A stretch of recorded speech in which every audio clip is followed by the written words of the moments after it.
The great political battle of our time, to stay in or leave the European Union. Going nuclear as the government sends a glossy leaflet to all of us and commits more than £9 million of taxpayers' money to argue the case that we should stay in the EU. Pedalling furiously to take us out of Europe, Boris Johnson isn't persuaded it's the best use of our tax. I just think it's crazy to use quite so much taxpayers' money on stuff that is basically intended to scare people and to stampede people in one direction. I think what we want is a proper, informed debate, and if you are going to use taxpayers' money, you should allow people to put the other side of the case as well.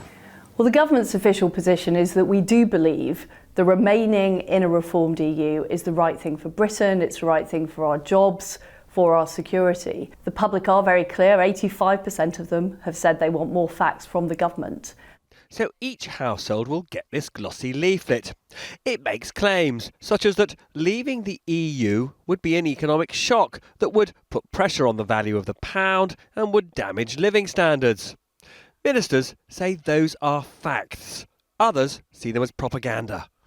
The leaflet will cost around £500,000 to produce and just under £6 million for printing it and posting it to 27 million homes.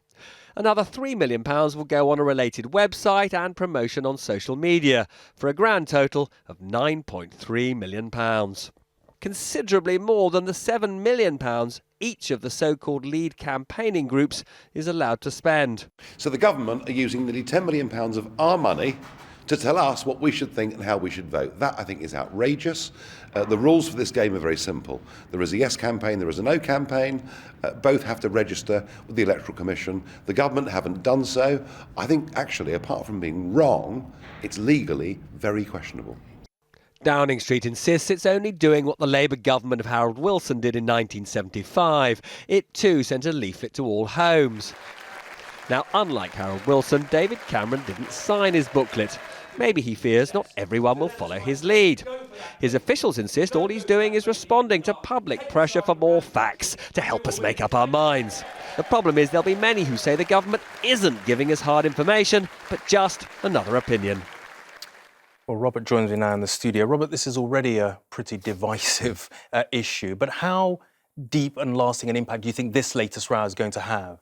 Well, here it is, Raggy, and it looks sober enough, doesn't it? The leaflet that'll be landing on our mats, that's next week if you live in England, and in May if you live in Scotland, Northern Ireland and Wales. But actually, when you examine what it says there's two big claims: that we're going to be worse off if we leave the European Union, and that we're not going to be as safe in our beds if we leave the European Union.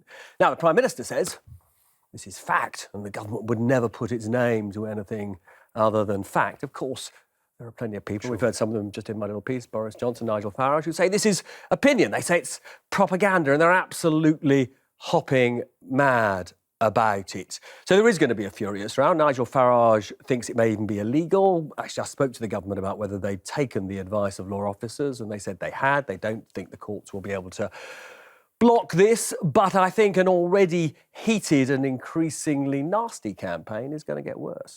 And some people would say that the timing of this, coming as it does after the Prime Minister, and in fact this morning the Chancellor, were facing pretty difficult questions about this whole question of offshore taxes, is convenient. Well, what do you think?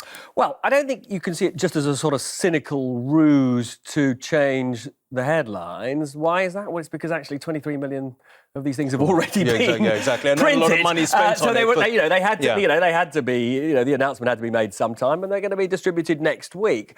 That said, I was talking to a Eurosceptic minister, somebody who wants to leave the EU this evening, and I asked him to come out and play and, attack the Prime Minister.